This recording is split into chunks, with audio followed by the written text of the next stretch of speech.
All right, buckle up because we're going way back to the year 750. You open your eyes. Are you freezing in a tiny smoke-filled hut or wandering the echoey icy halls of a stone castle? Doesn't matter, because either way, and here's the question of the day, can you actually survive it? Because life here is not a fairy tale. Doesn't matter if you're scrubbing floors or sitting on a throne, you're in for a fight. Today we're going into medieval Europe, a time when getting through to the next day wasn't about what you had, it was about what you could handle. So grab your courage and maybe a cloak, because every day here is one serious survival story. Let's start with a biggie: food. I know we all need it, but let's be real. Medieval eating habits might surprise you. If you're a regular old commoner, your menu isn't exactly gourmet. Basically, it's pottage, all day, every day. Think of it as medieval soup meets oatmeal, but with a mysterious twist. It's just grains, roots, and herbs all thrown into one pot. Oh, and that pot, simmering for days so the flavours get, shall we say, interesting. Protein. You're looking at beans, peas, maybe an egg or two if you're lucky. But meat?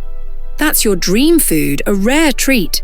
You're probably only getting it once or twice a year, if you're lucky. So pottage, it's like oatmeal but with extra crunch. Think dirt on roots, maybe even a surprise beetle here and there. Bon appétit. Now, if you're a noble, food is a whole different ballgame. It's not just about feeding yourself, it's about showing off. Imagine roasted meats, venison, wild boar, and hey, even swan if you're trying to be extra fancy. And the spices? Cinnamon, saffron, spices so rare, they're basically the medieval equivalent of caviar. Bread? Only the finest white loaves for the nobles, while the regular folks chew on something rough and dark, kind of like that dense rye bread you find at farmers' markets. But here's the kicker, even the fanciest foods weren't always safe. If winter stores went bad, you'd be in for a nasty surprise. Let's just say medieval food poisoning was a very real thing and it didn't care if you were a peasant or a lord. So let's put you in their shoes. Would you choose the reliable, earthy pottage of the commoner or the luxurious, risky feasts of a noble? Either way, let's head to where they ate all this stuff, their homes. Now, let's talk about home sweet home, or more like home not so sweet home. If you're a commoner, your castle is a single-room cottage built from wattle and daub, basically mud, sticks and straw. You're not alone though. Your whole family and sometimes even the animals share this space with you. Crowded, definitely. Cozy, sort of. Imagine this, smoky air from a tiny fire, straw all over the place and a bit of light peeking through the tiny window. Every gust of wind or rain that seeps through reminds you that, yes, you are very poor and you are very exposed to the elements. Now, nobles, well, they live a little differently. They've got castles and manor houses, stone walls and fancy tapestries hanging all around. But honestly, it's more impressive than it is comfortable.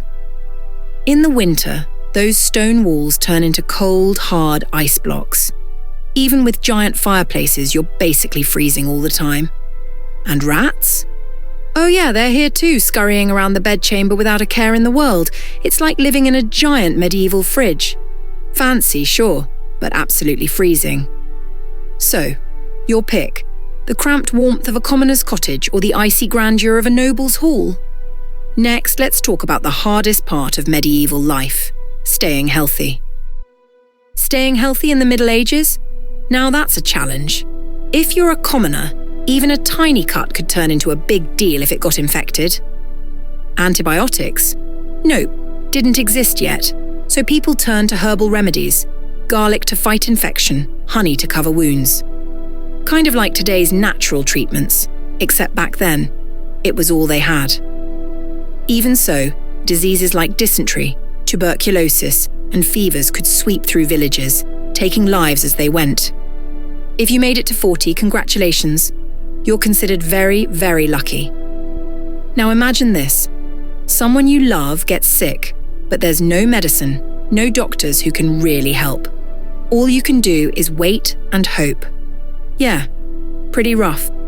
Now, if you're a noble, you might get access to a doctor, but don't get too excited. Doctors back then believed in humoral theory. They thought you had to balance the 4 humours. The 4 humours were blood, phlegm, yellow bile, and black bile in your body to stay healthy, which often meant treatments like bloodletting.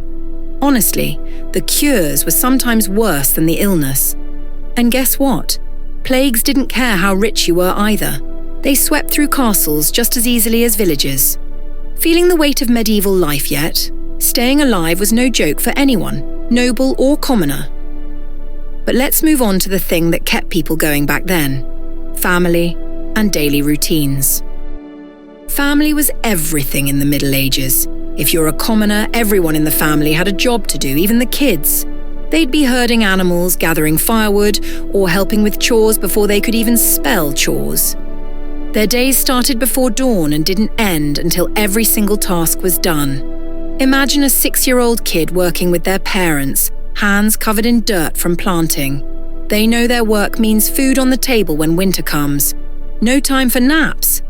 Now, if you were a noble, family life was less about chores and more about preparing for duty.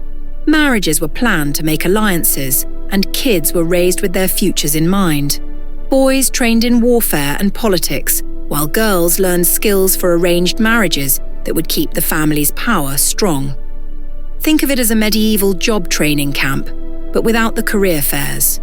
Picture a young noble boy in the courtyard, practicing with a sword under his father's watchful eye. He's not just learning to fight, he's preparing for a future where his family's reputation is riding on his shoulders. So, what would you rather have? The hard-working, hands-on life of a commoner, or the strict, duty-filled upbringing of a noble? Let's go to something everyone had in common: faith and hope. Faith was a big deal in the Middle Ages. If you were a commoner, the church was the centre of everything: community, hope, and a rare bit of fun.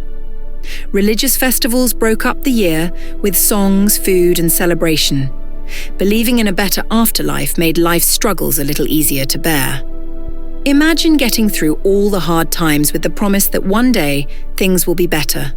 Faith wasn't just something people believed in, it was what kept them going. For nobles, faith and power were tightly linked. They believed their right to rule came straight from God, and doing things like sponsoring a cathedral wasn't just generous, it was supposed to secure a spot in heaven. And when things got really rough, nobles would go on pilgrimages, long journeys to seek favour, forgiveness, or just some peace of mind. But here's one thing that could make everyone feel the same fear: a Viking raid. Imagine seeing a Viking ship on the horizon. Both nobles and commoners would feel the same chill down their spines. Everyone would scramble, peasants trying to hide their families, and nobles gathering their soldiers to defend their land. When survival was at stake, social class didn't mean a thing. Day after day, both commoners and nobles endured. Each had their own unique challenges. Some battled with the earth to survive, while others wrestled with the burdens of power and duty. Survival in the Middle Ages wasn't just about grit. It was a daily triumph, a story of resilience and tenacity. So, after seeing both sides, which life would you choose? Would you want the steady, hard-working life of a commoner, where simplicity ruled but community was everything? Or would you prefer the privilege and heavy responsibility of a noble, where every day was a chance to protect and grow your family's legacy? Let us know what you think in the comments below.